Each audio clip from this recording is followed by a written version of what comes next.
Hi, everyone, and welcome back to the Wealth Clock with Stephen Weinstock. I've been investing in real estate for almost 25 years. Started off in single family homes.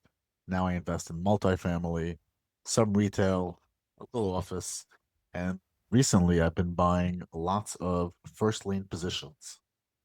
This show is brought to you by WeCapital, my company, and the WeCapital Mortgage Fund, where we invest in first lien positions in real estate, mostly in New Jersey, 65% LTV, monthly distributions to myself and to my investors. But this show is not about me. It's about operators, founders, and closers who are building real results in real time. Today, I'm joined by Logan Freeman, one of the leading voices in commercial real estate, a man who's truly redefining how data and relationships intersect in business. Logan has executed over 350 million in transactions. Is it maybe more? Land development, multifamily, retail. He also is a top voice on LinkedIn, close to 35,000 followers. And he has his own podcast. He'll tell us the name of that. And he's been doing it for about 2 years, the podcast. So definitely check him out over there. And his company is called LiveFree Investments. And his last name is Freeman. So I guess that's where he got that name from. Before becoming a commercial real estate leader, you were an athlete, or maybe you still are an athlete. You even spent some time with, did I see the Oakland Raiders? That's correct. Okay. I'm not sure if it means you were season ticket holders or you played. I guess you'll tell me about that. Logan, it's great to have you on. Great to be here, Stephen. Thank you so much. Yes, I was not a season ticket holder as I live in and am a big Kansas City Chiefs fan. So after the draft in 2013, I was called and picked up as an undrafted free agent with the Oakland Raiders and had a very brief stint with those guys. Ultimately changed positions. I played offensive line at the time and changed positions, was cut, and had the opportunity to continue on with the 49ers, but I just felt like I had a different plan or God had a different plan for me. And so I moved in a different direction, went back to school, finished my master's program, and got my life started, but not a season ticket holder. When did you get into real estate? How old were you? Yeah, so I was 27, 26, 27 years old. My first deals were live-in flips here in Kansas City. So buy the property, low percentage down, work on it myself. I had done a ton of construction up to that point and live in it for 2 years and then go sell it. And by the time I did that a couple times, it was the sales check whenever I got it back from escrow was much larger than my salary at that time. And I said, you know what? I need to start thinking about this. So I didn't jump all in at that point, but those were the first projects that kind of opened my eyes. You mentioned you lived in it for 2 years. I guess people call this house hacking, That's right. but why 2 years? Is there a significant number to that, or is that just what happened with you? Yeah, if you live it in 2 years, there's some capital gains tax that you don't have to pay in regards to that. It's up to $500,000, at least here in Missouri. I think that might be federally. I don't know. But so for me, it was okay, live in for 2 years, add some value, and then sell the property and not have to pay that capital gains tax. Okay, so you're living in houses, you're having roommates, friends, strangers help you pay your rent, and then you are selling it tax free, some of it, most of it, putting it into the next deal, larger. At this point, are you in real estate or you just happen to be doing real estate? Yeah, I wasn't in real estate right when I started. I had a W 2 job at this time. And up until about 2017, I had a W 2 job. So I guess it's been close to 8 years now that I have been full time in real estate. I was fired from my last W 2 job in 2017, and that's when I went full time as the head of acquisitions for about a $50 million fund here in Kansas City. So my job was to source single family homes for them to purchase, to renovate, rent them out. And I believe we were about the sixth group in the country to go through at the time the new CoreVest portfolio refinance program. So we had to go back and reappraise all of those homes. And we were able to, or the sponsors were able to return about 85% of the capital to investors and still be cash flowing. So that opened my eyes to syndication. And that's when I moved from doing single family homes to multifamily and commercial real estate. And that's what I've been doing ever since, both on the principal side. We've done about 1,500 multifamily units and about 600,000 square feet of commercial space. And on the brokerage side, helping a lot of out-of-state clients with 1031 exchanges, selling properties for owners. Yeah, and that's what I do now. Property management, actually collecting the rent on these properties, dealing with day to day. Is that something you and your company are doing? Is that outsourced to a third party that's a professional in that space? Yeah, we do the property management in-house for our properties. And that's a tough business. It's a lot easier on the commercial side than it is on the residential side. Having a few people on that commercial portfolio versus many people on the residential side. We do outsource some of the third party management on the multifamily side, but we do manage some internally as well. Yeah, no, I'm right with you over there. We own some multifamily in the Louisville, Kentucky, Cleveland suburbs. Okay. My office is here based in New York. But yeah, property management is definitely a tough part of the business. We are property managing our property. A lot of my day is spent managing the property, and definitely is very tough, especially if you're dealing with the B minus C class properties with a value add strategy. But when it comes to controlling costs, it's something that needs to be done, in my opinion. But it definitely takes some hours out of my day that might be better utilized elsewhere. So I struggle with that. Recently, I've been investing in first lien positions, and honestly, it's pretty easy on my day to day because there's no management issue with the toilet, issue with the renovation going longer than it's supposed to. I act as the bank, and obviously, we have protective equity. We're doing 65, 60% LTVs, underwriting the borrower, underwriting the property, and really just making sure the check comes every month. But again, correct. Most of my day is spent on property management, and it's definitely very tough in the residential space. So right there with you. What markets do you operate out of? I'm sorry. Yeah, we're in Kansas City, Missouri, and we have invested in Missouri, Kansas, Nebraska, and Iowa. So very Midwest focused, but most of the properties are all in the Kansas City metro area, which it spans 320 square miles. And so it's a large area.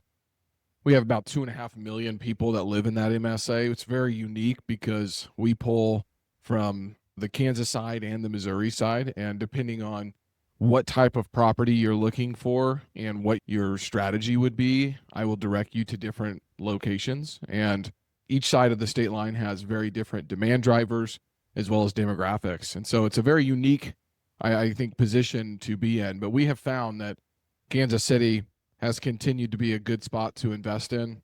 Fundamentally, it's a very strong market. We will never have huge population growth. We add about 20 to 25,000 people per year. But as I have learned, even in Louisville, I was with some guys from Louisville in Nashville last week. The population gain's pretty static. They're all moving. Actually, Indiana is doing better from a population gain just across the state line, is what they were telling me. And so it's unique. We have very steady market. We've continued to fall on these lists for best places to live from an affordability standpoint, as well as I think apartment developers have started to see the opportunity to build here because the supply hasn't been as much as what you would find in one of those larger markets. 5 to 6,000 deliveries, and they're all being absorbed. So rent growth is still around 3.4% on the multifamily side, and fundamentals outside of specific office is pretty strong here in Kansas City. So if you would ask me 5 years ago, I would have said that Kansas City's not really on that many people's radars. It sure is tracking in that direction, and more capital is being attracted to our MSA. You are a very influential voice on LinkedIn, tons of followers. How'd you get into LinkedIn? What are you posting over there? Tell me about it. Yeah, Yona Weiss, about 7, 8, 9 years ago, I got connected to, and I talked to him about his strategy on LinkedIn. And one thing I wanted to force myself was to become a better writer, more clear, concise, and compelling. And what better way to be able to force myself to become a better writer? I need something to write about. So then I had to become a researcher. And this was before AI would send you 19 different articles that made sense to work on. So I was reading the business journal. I got the physical version right here, Kansas City Business Journal. All right, what's interesting to me? Let me see if I can write something about that. And as I continued on, just stayed very consistent on this. And so it's been 7, 8 years worth of daily posting and engaging with people in the comments and meeting people. Stephen, you and I were able to connect off of LinkedIn and figure out how to get on a show together. And so it's opened up a lot of doors, which now has become, I think, one of my differentiators in the marketplace is I have a lot of folks in different markets that I can call upon. I know that I'm able to get visibility on specific properties faster than most other folks can, and we'll be able to get the impressions and engagement on something that maybe another brokerage company or investor isn't able to. So it's been very beneficial from a business perspective. You know, what I try to post now is things about proof stacking. Ed Winslow is always talking about proof stacking, and Bob Knackle is doing the same thing. I try to say, look, this week I analyzed 5 people's properties in California. We did return on equity analysis. And now being able to utilize Gamma.app, I can now visualize that data in beautiful presentations in less than 1 minute for each thing. And so I'm able to now showcase this with a link that people can click, right? So you have the visual data if you're a visual learner, and then I need to write that in a context that somebody can just read it and make sense of it. And so we'll post things about our findings from working with clients. Here's a new listing that we've got. Here's what we think is interesting about it. Here's a project we just closed on. Here's what we're finding. Well, this week is all about Q3 2025 market overview. How much real estate was sold this quarter? What's the market actually looking like? Now I know that in September of this year, we had $42 billion of real estate sold. That's the strongest marker yet, right? And so you can start to come up with these inferences that if you are tracking things like I'm tracking, because I'm writing about them, you now have information and intel that you've aggregated together. It's available for everybody, but you've aggregated together in a way that is clear, concise, and compelling.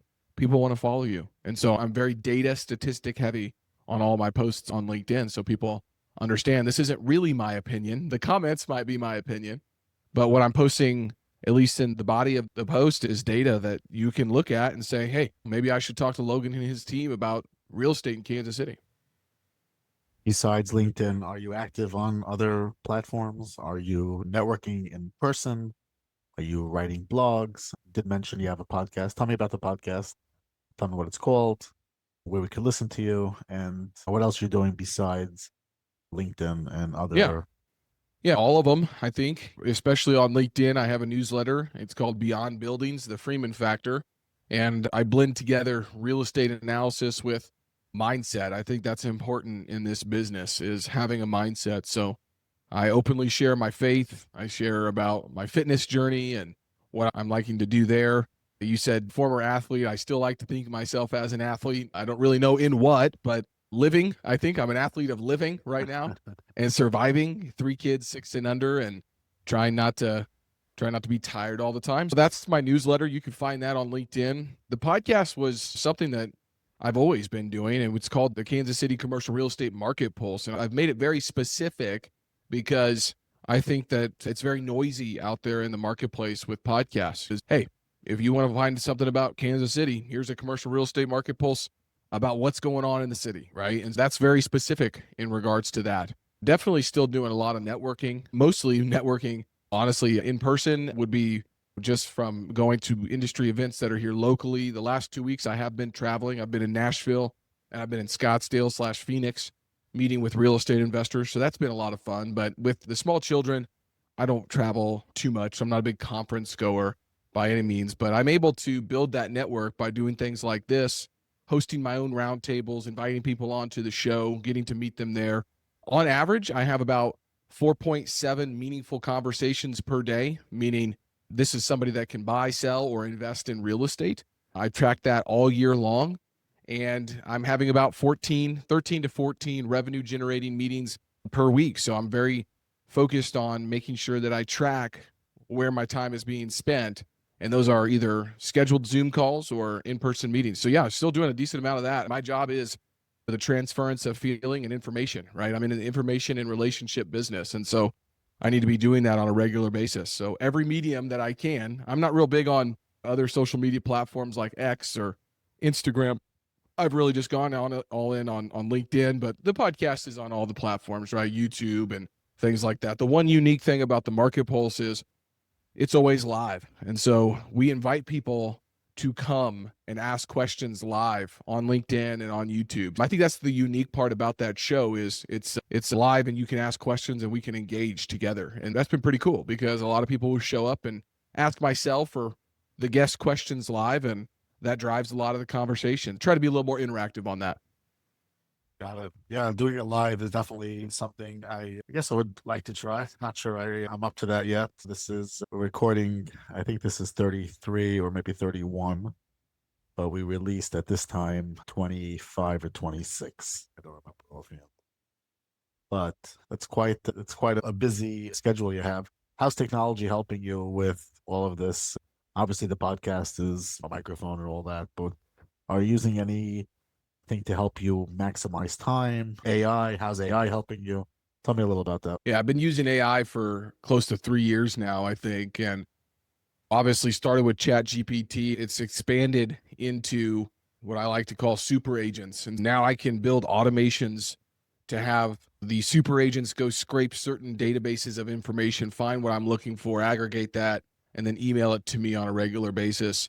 So one way to do that would be, hey, I'm interested in all, properties sold that are reported in a certain municipality. You can set up an automation through GenSpark or other agents that will actually go find that information. Same thing with news articles now. I think that's really unique. So the research side has been absolutely game changing in regards to AI. I was just doing some research on a skilled nursing facility the other day and was looking for some recent sales comps, and it's really hard to find vacant senior living facilities in this specific submarket. It's not very big.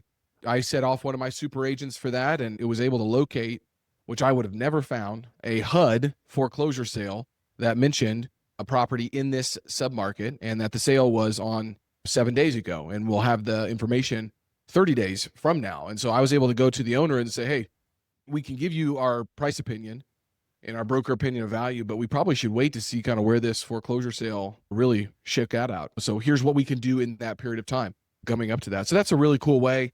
And then from a digital marketing standpoint, it's absolutely a game changer. I'm able to build slides, presentations in which used to take me weeks and things like that. I can build them in minutes. And so being able to get the word salad from GenSpark or ChatGPT, and then that transferred over to Gamma.app that then uses a large language model to help you put the slides together, puts the visuals in there. It's just unbelievable, the ability to give people information in a way that they want to digest it versus a 12-page document from ChatGPT. Using it on a regular basis, I'd say on average right now, it's probably saving me 10 to 12 hours a week.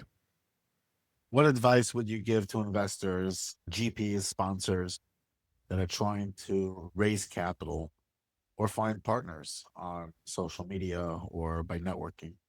Yeah, I think you have to tell people what you do, and you have to do it in a way. Aristotle said, and this is going way back, but Aristotle said you got to tell people what you're going to tell them. Then you tell them, and then you tell them what you told them. So I follow that methodology to a T. And if somebody doesn't know what you do, and you can't explain that in 20 to 30 seconds, hey, I'm Logan Freeman with Midwest Commercial Real Estate Advisors. I help people buy, sell, or invest in commercial real estate in Kansas City. Like, it's very succinct. And I'm always asking, do you know anyone who might want to buy, sell, or invest in commercial real estate in Kansas City?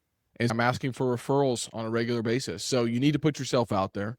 But I was just at an event and we were talking about where to get started at in this process. And I think that everyone has some sort of database or, what I'll call sphere of influence. And you need to put that down on paper, and 100 people that you know that might be willing to meet with you and talk about commercial real estate or multifamily, right? And then it's just about going and meeting those people. Based off of those conversations, they're going to ask you questions. So those questions that you've got from those first conversations, now you've got answers to them. And so you do 10, you get the questions and answers. Now you're ready for the next one. You get a couple more questions. And by the time you have 50 or 60 meetings, you're feeling pretty good about what you're talking about, right? And so I think that's the number one key is be knowledgeable about your market, about your asset class. And then you got to tell people what you're doing, and you got to do it in a way that people want to digest that information today. You mentioned Yona Weiss before, so I had him on the podcast a little while ago. He basically told me like this. He says, in order for someone to do business with you, he called it a triangle. He said they have to know you, like you, and trust you. And then he asked me what the most important part was. And I was thinking, okay, trust. Wait, maybe they have to like you. And then he says, no, they have to know you. Because Yeah. without knowing you, they can't like you because they don't know you, and they can't trust you because they can't trust you. So that's definitely being known, being out there, posting on LinkedIn daily or multiple times a week keeps you in their mind. Definitely introducing yourself all the time. Hey, I'm Logan, and I sell, buy, invest in real estate. And if you know anybody, give them my number. Definitely the way to do it. Although I think if Aristotle had a podcast, he would definitely be very popular. I think so too. What do you mentioned? You have some kids. What do you do on your off time? Yeah, Are I you mean, just don't have a lot of off time. I'm coaching sports, I'm spending time with the family, or I'm working out, or I'm at church. That's really the four things that I do. I'm a pretty simple guy. I had some hobbies prior to having kids, trying to play golf and doing competitions for fitness and things like that. I did run an ultra marathon this year just to push myself. I've always not identified as a runner. And so I wanted to do the thing that I said I wasn't doing, right? And so I proved to myself that, yeah, no, I can train for something and go execute on that. So I usually have some sort of physical fitness test that I'm training for. Nothing currently. I've got my one done for the year, but just trying to get better at my craft, honestly. I haven't been doing this for even 10 years yet. And so if I'm not doing one of those things, I'm likely reading some books or I'm trying to put some reps in to try to get better at what I do on a regular basis and improve upon that. what name brand sneakers do you wear when you're running? Yeah, I'm a New Balance guy for sure. Always have been. And my client works on, or my wife works on their account at her firm. So I get a good discount for New Balance. Recently, I found these shoes called Speedlands, and these are from Cameron Haynes. He started posting about these. He's a runner, and I said, "Let me try these out." And they've got a metal plate in the bottom of them, and they're all bent up the right way, and they're good cushioning. You can go through water. So I've really liked those as well. Speedlands and New Balance are my two brands that I run in. Got it. I see Hoka's and what is it, Saucony's? Is that how we pronounce it? Yeah, Saucony? yeah, I see that's yeah. pretty popular out there. Brooks, obviously. But New Balance, definitely, I guess the old school. Or did the Forrest Gump wear those in the movies? Yeah, he might have. I think that they're trying to become the new cool thing. And believe it or not, man, a lot of young people are starting to pick these New Balances up and bring them back. So it's cool to see. I wear them strictly because they're dang comfortable. I see a Yeah. lot of young business casual guys wearing it in Manhattan. I live in New York, so I see it in Manhattan. They're wearing it. Yeah. And, Yeah. They got to walk a long ways there. yeah, yeah. Logan, had a great time. Tell our audience how they can reach you, how they can find you. I'll put it in the show notes. Go ahead. Tell Yeah. us. MWCREadvisors.com. That's our website. But you can also find me on LinkedIn. Just search Logan Freeman, Mr. Kansas City, and I will pop up. I'm active there on a daily basis. Logan, I had a great time. Thank you very much for everybody listening. If you enjoyed today's episode, make sure to follow The Wealth Clock with Stephen Weinstock on YouTube, on Apple Podcasts, Spotify. Share, connect, make a comment. I will respond. I had a great time. Logan, thank you so much for coming on. It was my pleasure. Thanks, Stephen.